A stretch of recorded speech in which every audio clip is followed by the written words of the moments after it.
ذکر تھا، ہے نا. اب ابھی جو آیت آپ کے سامنے ہے کیا نہیں کھانا ہے اس کا ذکر ہے، ٹھیک ہے نا.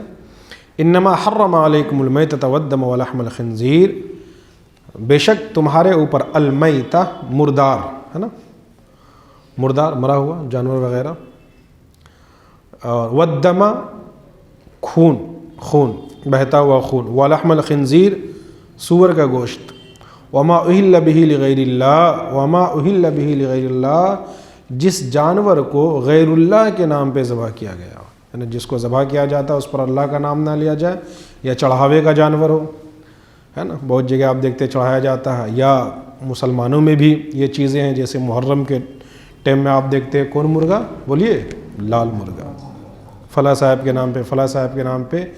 یہ سب جہالت، لا علمی اور بے دینی کی چیزیں ہیں، اللہ ہم سب کو بچائے، ٹھیک ہے نا. تو تمہارے اوپر حرام کیا گیا ہے مردار کو، والدم بہتے ہوئے خون، خون، ولحم الخنزیر سور کا گوشت، وما اہل بہ لغیر اللہ، اور اس جانور کو جس کے ذبح کرنے میں اللہ کے علاوہ کا نام لیا گیا ہو، ٹھیک ہے نا. اب اگر کوئی مسلمان، مطلب کوئی آدمی اگر جانور جو ذبح کرنے کا جو حلال طریقہ ہے، اگر جان بوجھ کر کے اگر وہ اللہ کا نام لا لے، وہ جانور بھی حرام ہو جائے گا نا. اسی لیے چکن وغیرہ جو آپ لوگ کھاتے ہیں دما دم، تو اکثر دیکھا جاتا ہے، اور بیٹا منہ میں گٹکا لے لے، بسم اللہ کب پڑھ رہا ہے، چل رہا ہے. تو یہ سب دھیان دینے کی چیز ہے، دھیان دیا کیجیے. بہت کھانے پینے میں بہت مطلب احتیاط برتنے کی چیز ہے، ہر چیز کھائی نہیں جاتی اور ہر جگہ سے کھائی نہیں جاتی ہے. میں ایک مرتبہ کچھ دوستوں کے ساتھ یہ ہوا، یہاں نہیں کہیں اور جگہ، دوستوں نے ضد کیا کہ چلیے آج مولانا صاحب کے ساتھ کچھ کھا پی کے آیا جائے. ٹوٹو اٹھائے، چل دیے پورے مارک. اب وہ لوگ گیا سیدھا جا کے ایک دکان کے سامنے، ہوٹل کے سامنے گاڑی رکی، تو ہوا کہ یہاں کھایا پیا جائے. تو ہم سمجھ گئے تھے ہوٹل کیا ہے، تو ہم کہ کیا کھاؤ گے، چکن. تو چکن کھاؤ گے تو کیا پتہ ہے حلال ملے گا یا حرام ملے گا، تصدیق ہے. ارے یار یہ تو مولانا صاحب ہم لوگ سوچ بھی نہیں کیے، کبھی سوچنا تو پڑے گا. پھر ہم لوگ پورا بازار گھومے، ایک بھی ایسی دکان ایسی نہیں دکھی جہاں ہم اطمینان کے ساتھ حلال غذا کھا سکیں، اطمینان کے ساتھ. پھر یوں ہوا کہ ہم لوگ انڈا رولا کھا کے نکل لیے وہاں سے. اور پھر ان لوگ، اور یہ سب اللہ کی طرف سے ہی تھا، اللہ نے نظام بنایا. پھر وہ سب مسلمان، ظاہر سی بات ہے سب لڑکے تھے نوجوان، اور سب نے کہا کہ یار مولانا صاحب ہم لوگ تو کبھی اس طرح سوچے ہی نہیں، لیکن سوچنا چاہیے. اگر آپ کو اطمینان نہیں ہے آپ نہ کھائیں، کھانے کی چیزیں بہت ہیں جس کو ہم کھا سکتے ہیں، ٹھیک ہے. اور یہ ہے اکثر دیکھا جاتا ہے، اس میں بھی قربانی کے ٹائم میں بھی اس کا خیال رکھیں. عام طور پہ تو خیر چلیے حافظ لوگ، مولانا صاحب لوگ ہی جانور ذبح کرتے ہیں، تو اصل وہی ہے جو شروعات میں جو چاپڑ چلتا ہے، جو ذبح کیا جاتا ہے نا. اور چکن سینٹر میں تو اکثر دیکھا گیا، کتنوں کو دیکھا ہوں کہ بس وہ منہ میں گٹکا چل رہا، دھکا دھک جو ہے نا وہ ذبح بھی ہو رہا ہے. تو اس کا احتیاط رکھا جائے جی نا. اور کوئی نشے کی حالت میں، تو اب اس کے بارے میں کیا بات کریں. اگر کوئی ایسا آدمی ہے جو نشہ بھی کر رہا ہے، دماغ اس کا مفلوج و معطل ہے، اور جانور بھی ذبح کیا جا رہا ہے، اب تو ظاہر سی بات ہے، تو مسلمان ہوش باز ہونا چاہیے، عقل مند، ٹھیک ہے نا. تمہارے اوپر المیتۃ مردار، اور والدم خون بہتا ہوا خون. پچھلے ہفتے میں اس سلسلے میں بات آئی تھی، آپ دیکھتے ہوں گے بہت سے نا، پہلے یہ چلتا تھا، آج بھی بہت سے لوگ کٹ اٹھ گیا تو جلدی سے خون پینے لگتے ہیں، بدن کا خون ہے باہر، میرا خون میرے بدن میں جائے گا. سب بیکار کی چیز ہے. ہم لوگ ہی بچپن میں کہ کٹ چھٹ گیا تو جلدی سے منہ لگا لی، کہا گھر والا بھی یہ سمجھا تھا ایک دم اپنا خون جان ہونے دینا.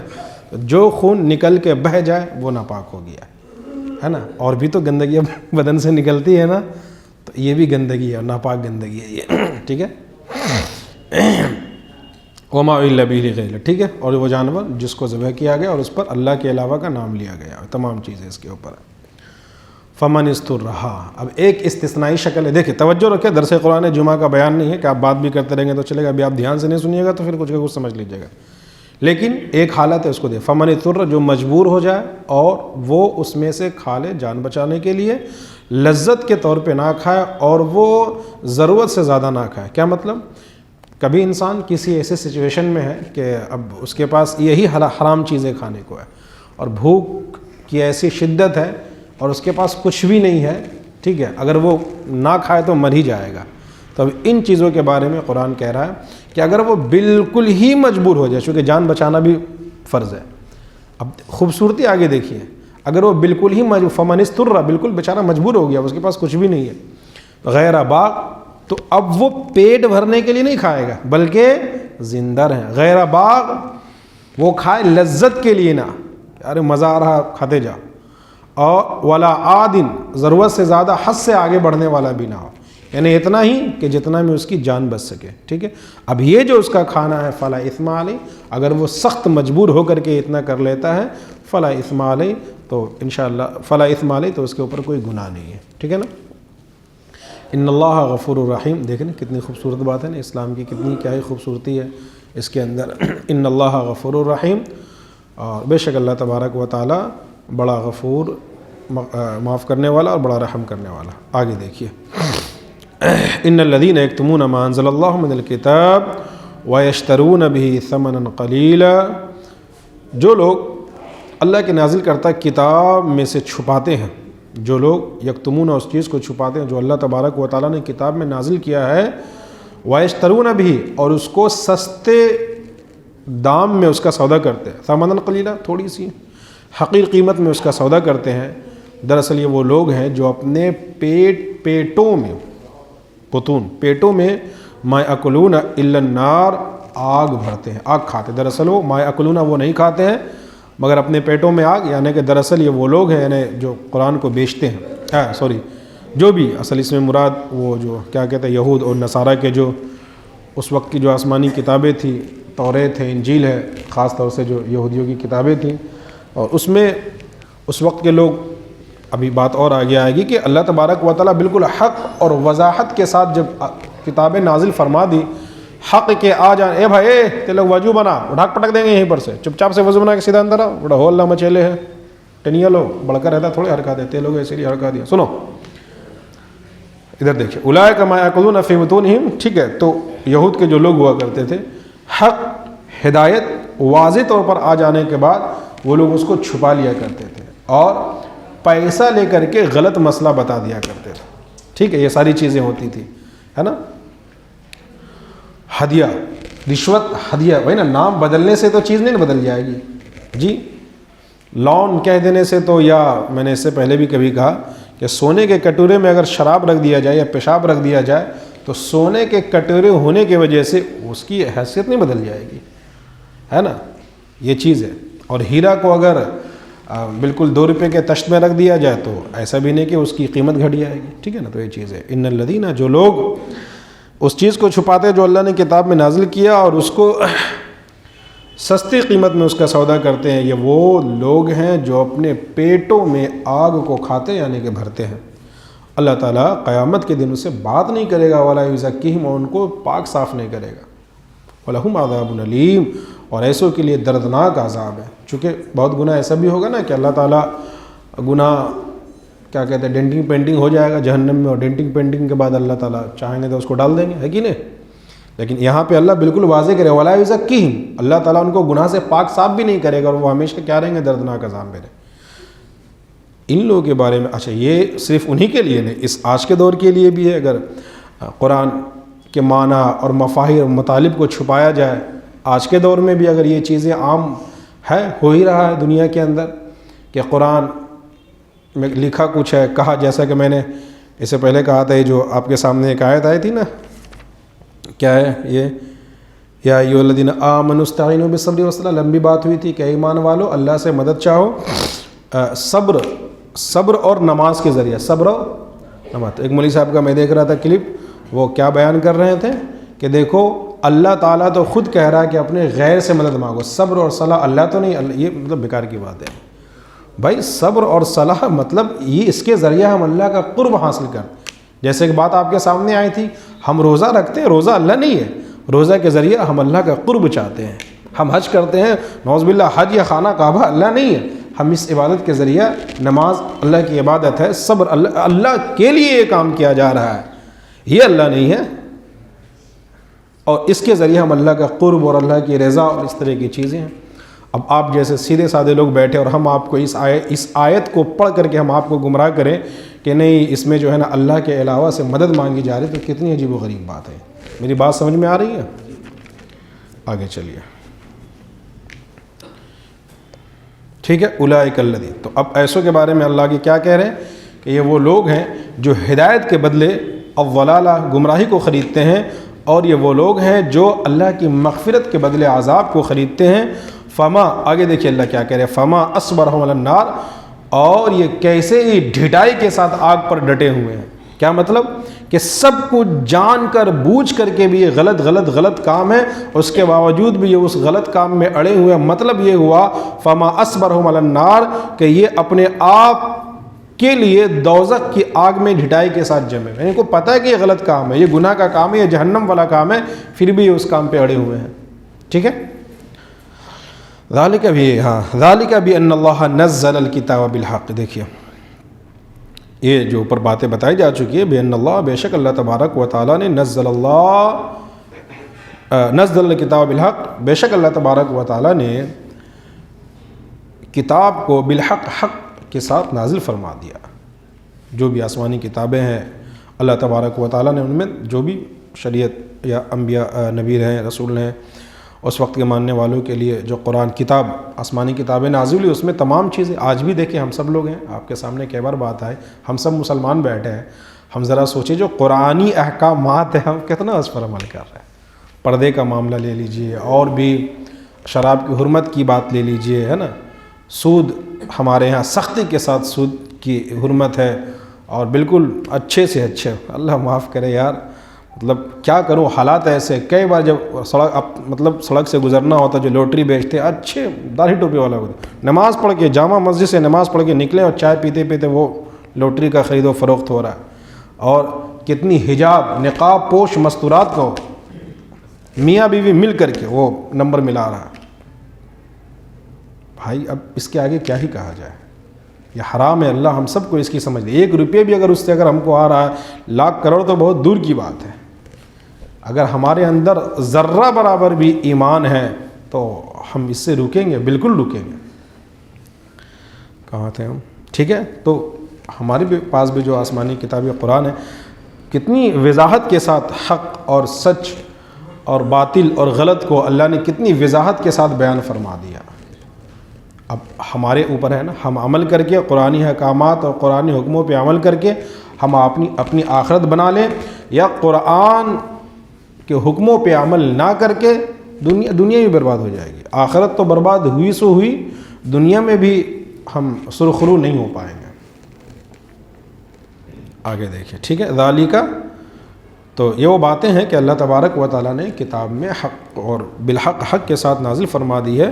وَإِنَّ الَّذِينَ فِي الْكِتَابِ، یعنی سب کچھ نازل ہو جانے کے بعد بھی وَإِنَّ الَّذِينَ، جو لوگ کتاب میں اختلاف کرتے ہیں لفی شقاق بعید، دراصل وہ ضد کے وجہ سے دور جا پڑے، یعنی انسان کہتے ہیں نا کہ پھر اب اس کے عقل پر ایسی پٹی پڑ جاتی ہے اور آنکھوں پہ بالکل ایسا پردہ پڑ جاتا ہے کہ حق اور ہدایت اور تمام باتوں کے واضح ہونے کے باوجود بھی وہ سمجھ نہیں رہا۔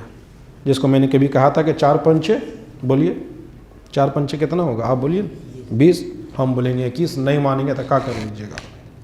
تو حقائق دلائل ہمارے سامنے ہیں، ہم کو نہیں ماننا ہے، تو اب دنیا میں ہم اختلاف کر رہے ہیں، ٹھیک ہے، لیکن اللہ کیا کہہ رہے ہیں، یہ تو اختلاف اور ضد کی وجہ سے یہ دور کی گمراہی میں جا پڑے ہیں، بٹ کوئی نہیں، مرنے کے بعد تو ہمارے ہی پاس آنا ہے، ٹھیک ہے نا، اس لیے اڑنا نہیں چاہیے۔ اور میں اکثر ایک بات کہہ دیا کرتا ہوں کہ بھولے بھٹکے میں اگر کچھ ہو، 2 چیزیں دیکھیے، 2 چیزیں، ایک گناہ کا ہو جانا اور ایک گناہ پہ اڑنا۔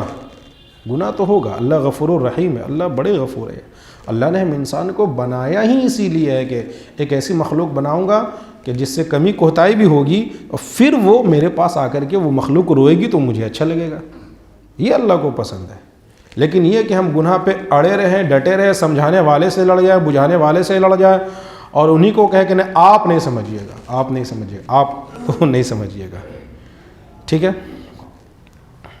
تو یہ نہیں ہونی چاہیے۔ اللہ ہم سب کو گناہوں سے بھی بچائے اور گناہ کے ہر طرح کے کام اور فعل سے بچا لے، ٹھیک ہے۔ تو اس میں بتا دیا گیا ذالک بأن، جو حرام چیزوں سے بھی بچنا ہے، اور بھی قرآن کے اندر اور بھی جگہوں پہ تفصیل کے ساتھ اس کا ذکر ہے۔ آگے دیکھیے، لیس البر ان تولوا وجوہکم قبل المشرق والمغرب، یہود جو تھے اس سے پہلے قبلہ کے تعلق سے بہت تفصیلی گفتگو آپ سے ہوئی ہے نا، کہ مسجد کیا اقصیٰ کو قبلہ بنایا گیا، پھر مسجد حرام 7 مہینہ یہ وہ آپس میں بہت بحثیں ہو رہی، ساری بات آپ سن چکے ہیں، معاملہ ختم ہو چکا تھا، ٹھیک ہے نا.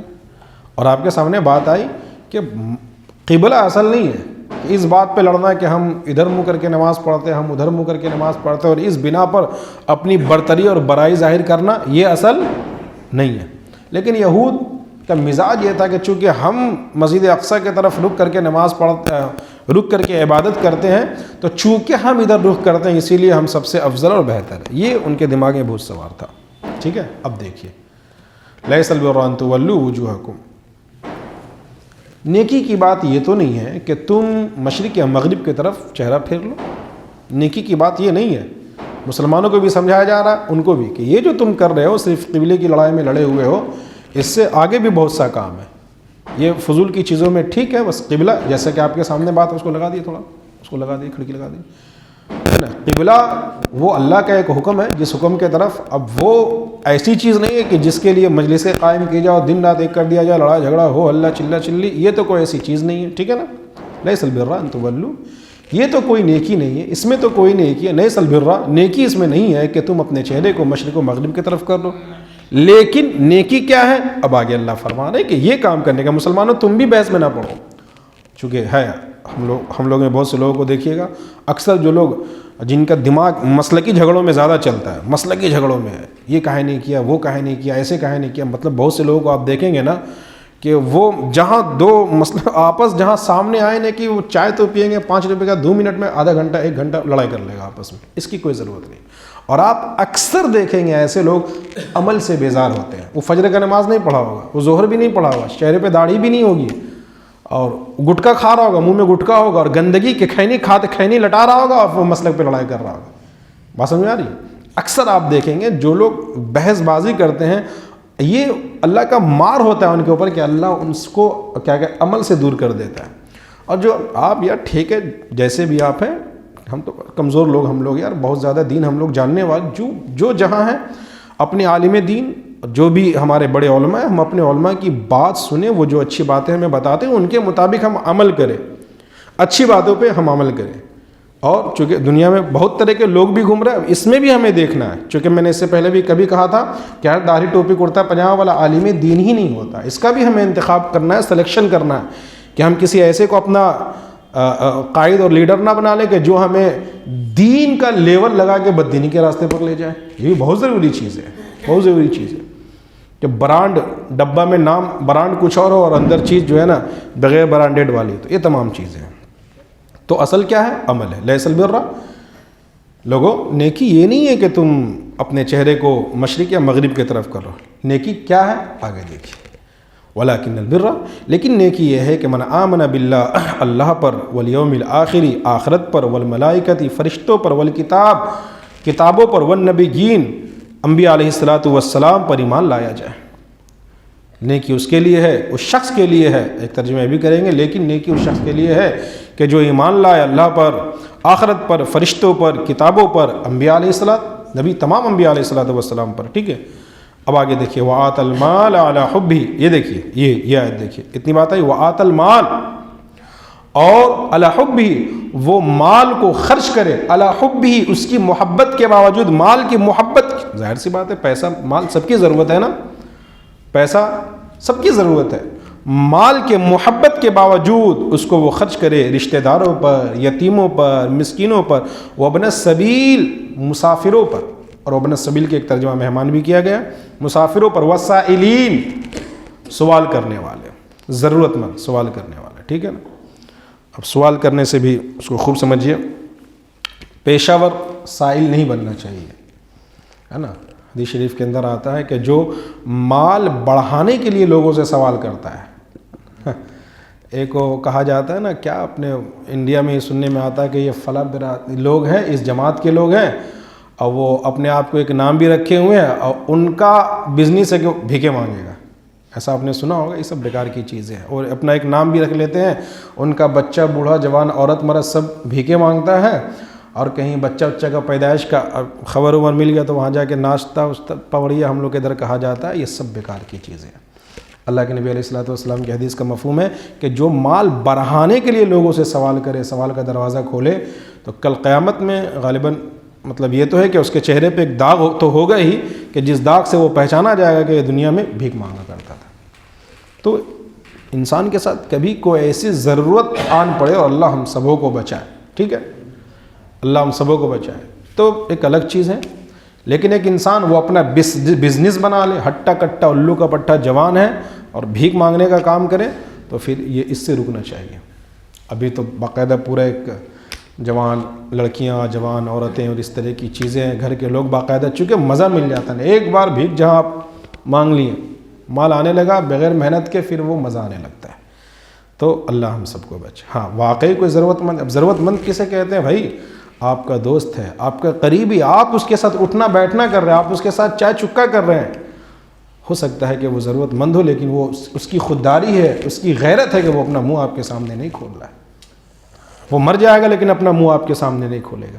ایسوں کو تلاش کرنا ہے، اور بولنا بھی نہیں کہ یار ہم تمہارا ہیلپ، کچھ نہیں، چلو یار میرے طرف سے ٹھیک ہے، تمہارا بھائی یہ وہ گھر میں مسئلہ ہے، پریشانی ہے، دکھ ہے، تکلیف ہے، تم بیچارہ قرض میں ڈوبے ہو، تم قرض نہیں دے پا رہے ہو، یہ بھی مدد ہے کہ ہمیں پتہ ہے کہ میرا ایک دوست ہے فلاں جگہ، اس کا اتنا قرض ہے، بیچارہ حالات کی وجہ سے قرض نہیں چکتا کر پا رہا، تو ہمیں چاہیے کہ اگر اللہ نے ہمیں توفیق دیا، ہم اپنے دوست بھائی کا قرضہ چلو ادا کر دیں۔ کوئی نہیں یار تمہارے ساتھ ہم اٹھتے بیٹھتے، یہ اصل نیکی ہے، یہ اصل ثواب کا کام ہے۔ بات سمجھ آ رہی ہے ہماری؟ تو وہ سائل، ٹھیک ہے، سوال کرنے والوں کو بھی دینا ہے، اور پھر رقاب اور غلام کو آزاد کرانے میں بھی مال لگانا ہے۔ یہ چیز مال لگاؤ، مال خرچ کرو، کہاں پہ؟ وعط المال، مال دو، اس کے محبت کے باوجود رشتہ داروں پھیلے، آغاز رشتہ دار سے کیا گیا ہے۔ والیتام، یتیم وہ بچہ بالغ ہونے سے پہلے جس کا، وہ بچہ یا بچی، لڑکا یا لڑکی، بالغ ہونے سے پہلے جس کے باپ گزر جائے، ہے نا؟ یہ بات اس لیے کہنا پڑ رہا، میں نے کبھی آپ کو کہا تھا بالغ ہونے کے بعد اگر باپ گزر رہا ہے تو پھر اس کو یتیم نہیں کہیں گے، بالغ ہونے کے بعد یتیم نہیں کہیں گے۔ ایک مسجد میں موٹا موٹی 30-35 سال کا ہٹا کٹا جوان بھیک مانگ رہا تھا، تو میں جب اس سے بات کیا تو وہ بیچارہ کہتا ہم یتیم ہیں۔ تو یتیم وہ بچہ بالغ ہونے سے پہلے اگر اس کا باپ مر جائے اسے یتیم کہیں گے۔ بلوغ کے بعد پھر چونکہ وہ ننھا منھا سا ہوتا ہے نا، بیچارہ وہ کچھ کر نہیں سکتا ہے، ساری چیزیں ہیں اور بہت فضیلت ہے نا۔ غالباً آپ صلی اللہ علیہ وسلم کا حدیث کا مفہوم ہے کہ دنیا میں یتیم کی کفالت کرنے والا، یتیم کی کفالت یعنی کوئی بچہ ہے، باپ اس کا نہیں ہے، اس کی جو بھی بچے کی جو ضروریات ہو سکتی ہے، پڑھائی لکھائی سارا کچھ، یتیم کی کفالت کرنے والا، اور بیوہ جس کا شوہر مر گیا ہے نا، بیوہ عورت اس کی ضرورت کو پوری کرنے والا، کل قیامت میں ہم اور وہ اس طرح سے ہوں گے۔ کس طرح سے ہوں گے؟ اتنی بڑی بات ہے نا، نفرت تو ہو نہیں، لیکن عام طور پہ باہر تو چھوڑیے، اگر ہم چچا ہیں اور اگر ہمارا بھائی مر گیا تو اکثر، سب کی بات نہیں کی جاتی، اکثر معاملہ یہ ہوتا ہے کہ پھر اپنے بھتیجے کے ساتھ سوتیلا سلوک ہو جاتا ہے، ان کا حق دبا دیا جاتا ہے اور بہت طرح کی چیزیں ہو جاتی ہیں، نہیں ہونی چاہیے۔ انشاءاللہ جب ہم لوگ سورہ نساء میں پہنچیں گے تو وہاں پہ اور یتیم کے مال اور جو ان کا وراثت کا جو معاملہ ہے انشاءاللہ ہم وہاں پر اور تفصیل کے ساتھ سنیں گے، ٹھیک ہے؟ آگے دیکھیے، واقام الصلاۃ، یہ سب نیکی کی بات ہو رہی ہے نا، اوپر کیا بات چلی تھی؟ نیکی یہ نہیں ہے کہ مشرق مغرب کی طرف چہرہ کر لو، نیکیاں کیا ہے؟ یہ سب نیکیاں ہیں، یہ سب ہے۔ اور کیا ہے؟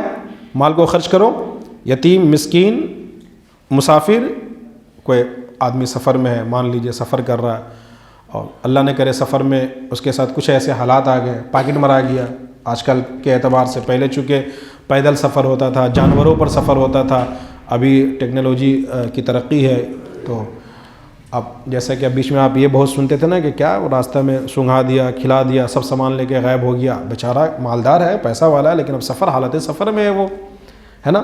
تو اگر ایسا کوئی شخص ہے اور وہ اگر ہمارے بیچ پہنچ جائے، اگر ہمیں معلوم ہو جائے تو ہم ان کی اس حد تک اعانت کریں، تعاون کریں، مدد کریں کہ بیچارہ وہ آسانی سے اپنا گھر تک پہنچ جائے۔ بہت سے اچھے لوگ بھی ہوتے ہیں کہ وہ اگر آپ تک پہنچیں گے تو وہ آپ کو کہیں گے کہ یار میرے ساتھ یہ حالات ہوئے ہیں، آپ کچھ اتنا انتظام کر دیجئے کہ ہم اپنے گھر تک پہنچ جائے، تو پھر ہم آپ کو واپس پیسہ لوٹا دیں گے۔ کچھ ایسے لوگ بھی ہوتے ہیں، کچھ فراڈی بھی ہوتے ہیں، ٹھیک ہے؟ واقام الصلاۃ، نماز کا قائم کرنا، زکوٰۃ کو ادا کرنا، والموفون بعہدہم اذا عاہدوا، جب کسی سے عہد کیا جائے تو اس عہد کو پورا کیا جائے، والصابرین فی البأساء والضراء، فی البأساء تنگی، والضراء پریشانی بیماری کے حالت میں صبر کرنا، وحین الباس اور جنگ کے موقع پر صبر کرنا۔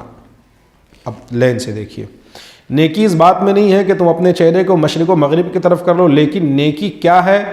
اللہ پر ایمان لانا، آخرت پر، فرشتوں پر، کتابوں پر، نبیوں پر، مال کے محبت کے باوجود اس کو رشتہ داروں پر، یتیموں پر، مسکینوں پر، مسافروں پر خرچ کرنا، وسائلین سوال کرنے والوں پر، غلام آزاد کرنے میں خرچ کرنا، نماز قائم کرنا، زکوٰۃ دینا، اور جب کسی سے کوئی معاہدہ ہو، ایگریمنٹ ہو، تو اس معاہدے اس ایگریمنٹ کو پورا کرنا، والصابرین فی البأساء تنگی کے حالت میں، بیماری اور پریشانی کے حالت میں جمنا، صبر کرنا، وحین الباس جنگ کے حالت میں صبر کرنا، یہ نیکیوں کا کام ہے۔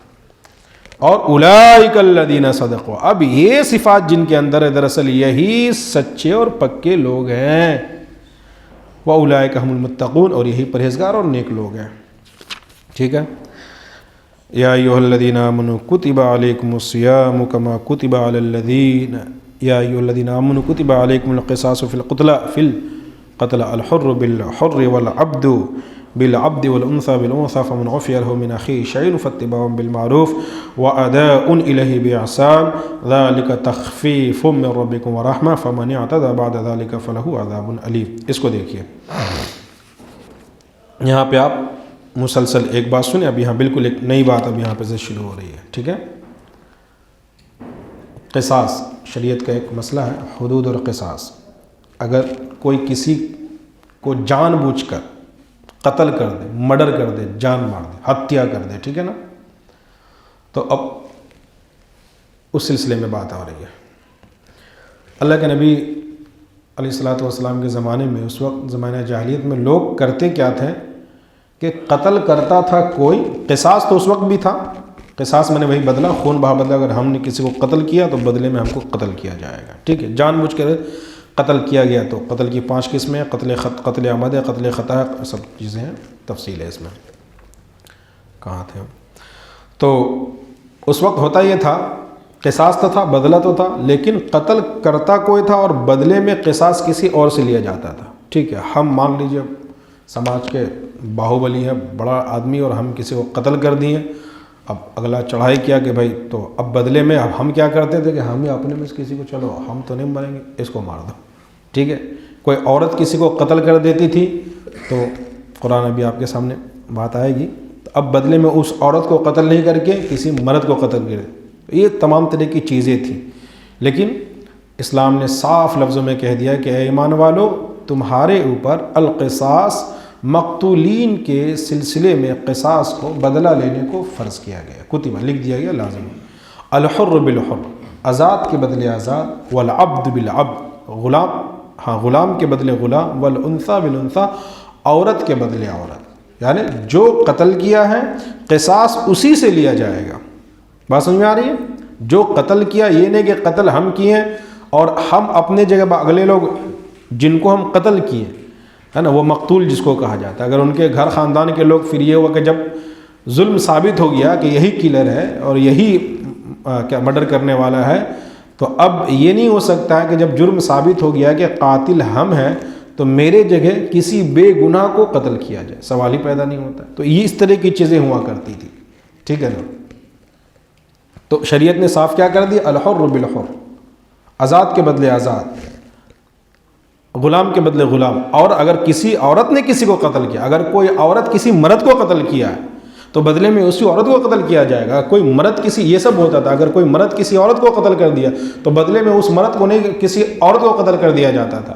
تو مطلب تمام کا خلاصہ کیا ہے کہ جو قتل کیا ہے بدلے میں اس کو قتل کیا جائے گا، ٹھیک ہے۔ اب دیکھیے، یہود نصارہ ان کے ہاں قصاص تو تھا، سمجھے، لیکن اپنے اسلام کی خوبصورتی یہ ہے کہ 3 چیزیں ہیں، اگر قتل ہو جائے تو 3 چیزیں ہیں۔ نمبر 1 معافی، قصاص، نمبر 1 قصاص ہے کہ آپ بدلہ لے سکتے ہیں، دوسری چیز دیت ہے، دیت یہ بتلاؤں گا میں اس کو، اور تیسری چیز معافی، یہ 3 چیزیں ہیں۔ اور یہ سب اس وقت ہے کہ جب اسلامی حکومت ہو، اور یہ اپنے من سے ہم لوگ نہیں کر سکتے ہیں، ٹھیک ہے نا، ایک انتظام ہو اور ایک ایسا اہتمام ہو اور ہمارے اوپر کوئی حاکم ہو، کوئی قاضی ہو جو قرآن و سنت کی روشنی میں ان چیزوں کو نافذ کر سکے، ٹھیک ہے۔ ہونا تو یہ چاہیے تھا کہ زمین اللہ کی، حکومت بھی اللہ کی ہونی چاہیے، اصل تو یہ ہے، ٹھیک ہے نا۔ لیکن ہم جہاں کہیں بھی ہیں ان علموں کے ساتھ اور اس فہم کے ساتھ ہم رہیں کہ اگر اس کے اندر تساہل یا کمی یا کوتاہی ہو رہی ہے تو یہ کمی ہے، لیکن حق تو یہی ہے کہ زمین اللہ کی، قانون اللہ کا، حق تو یہی ہے، اصل رول تو یہی ہے، ٹھیک ہے، یہ سمجھیے گا۔ اب آئیے فمن عفی لہ، ہاں تو ایک ہے دیت۔ دیت کہتے ہیں کہ اب ہم نے کسی کو قتل کر دیا، مطلب ہم کیے نہیں، سمجھانے کے لیے کہہ رہے ہیں، بولتے ہیں مولانا صاحب قاتل ہے، ٹھیک ہے، قتل کر دیا۔ اب مقتولین جن کو قتل کیا گیا ان کے ورثہ ہے نا، ان کے گھر کے لوگ، گارجین، وارث جس کو کہتے ہیں، ٹھیک ہے، اب وہ آئے میرے پاس، یا تو بھیا ہم قتل کے بدلہ قتل، ٹھیک ہے، اور ایک یہ ہے کہ دیت کہتے ہیں کہ وہ ہم سے مطالبہ کریں کہ آپ قاتل ہیں، آپ کچھ معاوضہ دے دیجئے، اس کا معاوضہ، جیسے ایک سیدھا سا تو سونٹ بھی ہے، لیکن اس میں تفصیل ہے، لیکن سیدھی سی بات یہ بھی ہے کہ اب آپس کے رضامندی سے جو ایک معقول طے ہو جائے کہ بھائی اتنا ہم آپ دیجئے، اور اس کو دے کر کے جو ہے اس کو دیت کہا جاتا ہے، ٹھیک ہے، خون بہاں بدلہ اس کو کہا جاتا ہے۔ اور تیسرا یہ ہے کہ معاف کر دیا جائے، اگر مقتولین کے ورثہ معاف کرنا چاہیں تو، اگر وہ نہیں معاف کرنا چاہیں تو پھر یہ تین چیزیں، ٹھیک ہے۔ اب دیکھیے، اب آگے دیکھیے، اتنی تفصیل کے بعد اب آیت دیکھیے، فَمَنْ عُفِيَ لَهُ مِنْ أَخِيهِ شَيْءٌ فَاتِّبَاعٌ بِالْمَعْرُوفِ وَأَدَاءٌ إِلَيْهِ بِإِحْسَانٍ، ٹھیک ہے نا۔ اب اس کے بھائی کے طرف سے جس شخص کو فَمَنْ عُفِيَ لَهُ، اس کے لیے اس کے بھائی کے طرف سے کچھ معافی دے دی گئی، فَاتِّبَاعٌ بِالْمَعْرُوفِ، تو بھلائی کے ساتھ بالمعروف، بھلائی کے ساتھ مطالبہ کرنا ہے، وَأَدَاءٌ إِلَيْهِ بِإِحْسَانٍ، اور مقتولین کے حق میں احسان اور خوبصورتی طریقے کے ساتھ اس کو کیا کر دینا ہے، ادا کر دینا۔ مطلب یہ ہوا کہ جب دیت طے ہو گیا آپس میں، آپ اگلے سے بات کی، اگلا نے کہا ٹھیک ہے چلیے ہم قصاص تو نہیں لیں گے، جان کے بدلے جان تو نہیں لیں گے، لیکن دیت کے بارے میں بھی آپ کو بتائیں کہ آپس سے طے ہو جائے کہ کچھ معاملہ کیا کہتے ہیں، مال ایک طے ہو گیا، جو کچھ بھی آپسی، اور آپس سے مراد جو وقت کے حاکم ہوں گے یا قاضی ہوں گے ان کے طے ہو گیا کہ بھائی اتنا آپ کو دینا ہے، ٹھیک ہے۔ اب جب یہ لین دین طے ہو گیا، ٹھیک ہے، تو اب اس طے ہونے کے بعد اس میں یہ کرنا ہے کہ فَاتِّبَاعٌ بِالْمَعْرُوفِ، کہ اب جو مقتولین ہیں یا قاتل لوگ ہیں، جو چیز طے ہو گئی اس کے دینے میں اب ہم کو مطلب کچھ ایسی، مطلب ایسا نہ ہو کہ ایک بات طے ہو گیا اور اس کو دینے سے مکڑ جائے یا پیچھے ہٹ جائے، یا ہم دینا نہیں چاہ رہے ہوں، یا جو ایک چیز طے ہو گئی اور بعد میں ہم اس میں کم یا زیادہ کر رہے ہوں، بات سمجھ میں آ رہی ہے، ٹھیک ہے۔ دوسری طرف اور اس کو جو ادا بھی کرنا ہے، اس کو لینا بھی ہے تو خوبصورتی کے ساتھ، تو دوسرے مقتولین کو یہ کہا جا رہا ہے کہ آپ جب اس سے لیں تو اب لینے میں بھی مطلب ایک خوبصورتی کے انداز کے ساتھ، کہ کوئی ایسا افراتفری کا ماحول نہ ہو، کوئی ایسا کام نہ ہو جو مزید فتنہ کو بڑھاوا دے دے، کوئی اس طرح کی کوئی ایسی چیز نہیں ہونی چاہیے۔ اور آسانی، یعنی دونوں گروپ کو یہاں پہ سمجھا جا رہا، آسانی اور سہولت کے ساتھ آپ یہ کام کریں۔ آگے اللہ فرما رہے ہیں کہ ذالک تخفیف من ربکم ورحمہ، یہ تمہارے رب کے طرف سے تمہارے اوپر آسانی رکھی گئی ہے، ورحمت، اور اللہ کی طرف سے رحمت ہے۔ فمن اعتدی بعد ذالک، لیکن اس کے بعد جو کوئی حد سے آگے بڑھے گا، زیادتی کرے گا، فلہ عذاب علیم، تو ان کے لیے دردناک عذاب ہے۔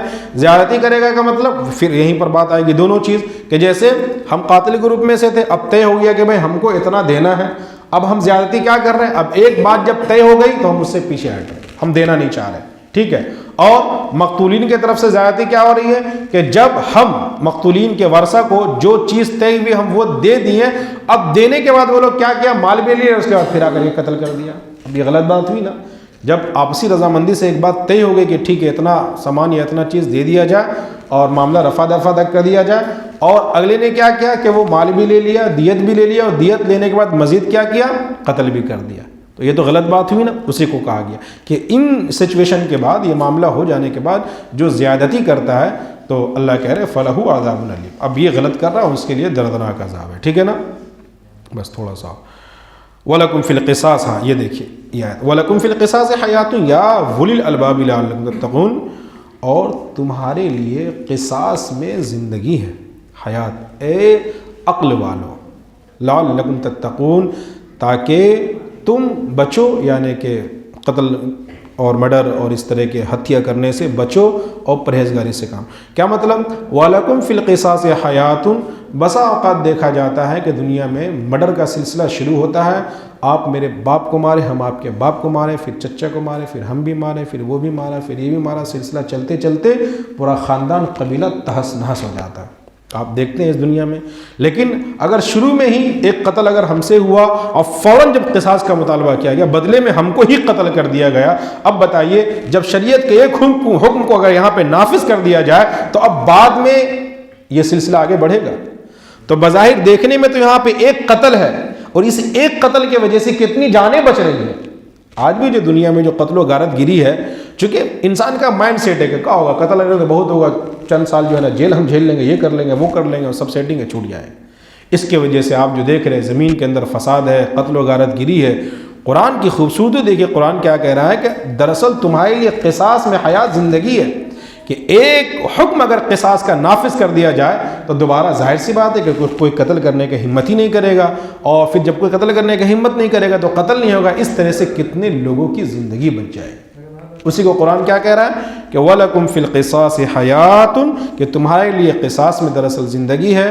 اور آگے اللہ نے کہا یا اولی الالباب، اے عقل والو، اے ہوش رکھنے والو، لعلکم تتقون، تاکہ جب یہ دو طرح کی بات ہوئی، قصاص میں بھی کہا گیا بدلہ میں بھی اگر لینا ہے، اور پھر لین دین کا بھی بات آئے گی، تو ظاہر سی بات ہے کہ جو قتل کیا اور بار بار اس کے لیے اس طرح، ہم تو اتنا تو کوئی مضبوط تو ہے نہیں کہ، اور پھر یہ تو مقتولین کے ورثہ کے اوپر ہے نا، یہ تو اگر ہم کسی کو قتل کر دیں تو یہ مقتولین کے ورثہ کے اوپر ہے کہ وہ یا تو معاف کر دیں، یا تو وہ قصاص لے، یا تو وہ دیت لے، ٹھیک ہے نا۔ اور اگر قصاص ہوتا ہے تو ظاہر سی بات ہے کوئی انسان ہمت ہی نہیں کرے گا۔ اور جو ہم آج دنیا میں دیکھتے ہیں کہ قتل کا جب سلسلہ شروع ہوتا ہے تو لامتناہی سلسلہ شروع ہوتا ہے۔ میرے جانکاری میں بہت سے ایسی جانکاریاں میرے پاس ہیں کہ نسلیں تباہ ہو گئی، برباد ہو گئی، یہاں مار دیا جا رہا ہے، کھیت میں، ہاسپٹل میں، اور یہاں وہاں، اللہ مطلب دشمنی میں انسان ایسا اندھا ہو جاتا ہے کہ ایک ایسی کارگزاری آئی، مطلب بیان کرتے ہوئے دل کانپ رہا ہے کہ مسجد میں، وہ آپسی رنجش تھی، دشمنی تھی، سجدہ میں ہے اور دوسرا گروپ کا آدمی مسجد میں آ کے رمضان میں کھل قتل، تو یہ انسان اس حد تک آگے بڑھ جاتا ہے۔ اب دیکھیے قرآن کا ایک حکم لگا دیا جائے کہ بالکل جان کا بدلہ جال وہیں پہ، انشاءاللہ اس کے آگے کا پھر مرحلہ ہی نہیں ہو، کوئی واقعہ ہی نہیں ہو۔ تو یہ قرآن کی خوبصورتی ہے۔ کم سے کم ہمیں چاہیے کہ ہم قرآن کے احکام کو جانیں، قرآن کے علم کو جانیں، اور زمین اللہ کی ہے، اللہ سب کچھ کرنے والا ہے۔ اللہ نے خود اپنے قرآن کے اندر کہا کہ وَتِلْكَ الْأَيَّامُ نُدَاوِلُهَا بَيْنَ النَّاسِ، کچھ نہیں، جب اللہ چاہیں گے سب کچھ ہوتا رہے گا۔ بہت سی باتیں اشارہ اور کنایہ میں کہی جاتی ہیں، آپ سمجھدار ہیں، آپ سمجھداری سے کام لیں اور قرآن سے خود جڑیں، اپنے آپ اور اپنے اہل و عیال اور اپنے گھر خاندان کو ضرور بضرور قرآن سے جوڑیں۔ ایکٹینیا لوگ بہت ڈسٹرب کیا ہم کو، دعا کر لیجیے۔ بسم اللہ الرحمن الرحیم، اللہم انت السلام ومنک السلام، تبارکت یا ذا الجلال والاکرام، اللہم اعنا علی ذکرک و شکرک و حسن عبادتک، اللہم انا نسألک عفو والعافیہ فی الدنیا والآخرہ۔ یا اللہ ہم سے ہمارے گناہ کبیرہ صغیرہ عمداً سہواً کو بخش دیجیے، معاف فرما دیجیے۔ یا اللہ ہم سب پہ رحم کا، کرم کا، عافیت کا معاملہ عطا فرما دیجیے۔ یا اللہ ہم سبوں کو سیدھے راستے پر چلنے والا بنا دیجیے۔ یا اللہ تمام بیماروں کو شفا عطا فرمائیے۔ یا اللہ میری والدہ پچھلے دنوں سے سخت ناساز ہے، آپ اپنے فضل و کرم سے یا اللہ والدہ محترمہ کو شفا عاجلہ کاملہ دائمہ مستمرہ عطا فرما دیجیے۔ یا اللہ جو لوگ جس طرح سے بیمار ہیں یا اللہ تمام بیماروں کو ہر طرح کی بیماری سے مکمل صحت یابی عطا فرمائیے، بغیر دواؤں کے مولا سب کو تن و مند رکھیے۔ یا اللہ جو لوگ اس دنیا سے گزر چکے ہیں ابھی قریب میں، اللہ میرے جاننے والے عارف بھائی، یا اللہ جو جوانی کے عمر میں ہی آپ کے پاس پہنچ گئے ہیں، آپ نے ان کو اپنے پاس بلا لیا اللہ۔ یا اللہ عارف بھائی کی مغفرت فرمائیے، ان کے گھر والوں، ان کی بہنیں، بھائیوں، والدہ اور اہل خانہ کو صبر جمیل عطا فرمائیے، اور عارف بھائی کا بہتر بدلہ عطا فرمائیے۔ میرے والد، میری ہمشیرہ جو اس دنیا میں نہیں ہے، اور ہم سب جتنے لوگ یہاں بیٹھے ہیں، یا اللہ میرے جاننے والے، ان کی والدہ محترمہ پچھلے چند دنوں پہلے انتقال ہوئی، یا اللہ جو لوگ بھی اس دنیا سے پردہ، جتنے لوگ بیٹھے ہیں سب کے رشتہ داروں میں سے، اور اس دنیا فانی سے آدم علیہ السلام سے لے کر اس وقت تک جتنے بھی لوگ گزر چکے ہیں، اللہ آپ تو سب جاننے والے ہیں اللہ، آپ سبوں کی مغفرت فرما دیجئے، سبوں کو اعلیٰ علیین میں جگہ عطا فرما دیجئے۔ یا اللہ ہم آج کے زندے ان کے حق میں دعائیں کرتے ہیں یا اللہ، اور جب کل ہم اس دنیا سے مر کر مرے مٹی کے نیچے دب جائیں تو یا اللہ ہمارے مرنے کے بعد ہمارے پیچھے ایسے لوگ، نیک لوگوں کو کھڑا کر دیجئے، تیار کر دیجئے جو ہمارے بعد ہمارے لیے مغفرت کی دعا کریں اور اصالِ ثواب کیا کرے، اصالِ ثواب کیا کرے۔ یا اللہ قرآن کی تعلیمات کو عام اور تام کر دیجئے۔ یا اللہ ہر فرد و بشر کے سینے کو قرآنی احکام، قرآنی تعلیمات اور حفظ قرآن سے معمور کر دیجئے، معمور کر دیجئے۔ اللہ ہماری ٹوٹی پھوٹی جملہ دعا کو محض اپنے فضل و کرم کے صدقے اور طفیل میں قبول فرما لیجئے۔ ربنا تقبل منا انک انت السمیع العلیم وتب علینا انک انت التواب الرحیم والحمد للہ رب العالمین۔ چٹائی والے حصہ پہ ناشتہ کیجیے گا آپ لوگ۔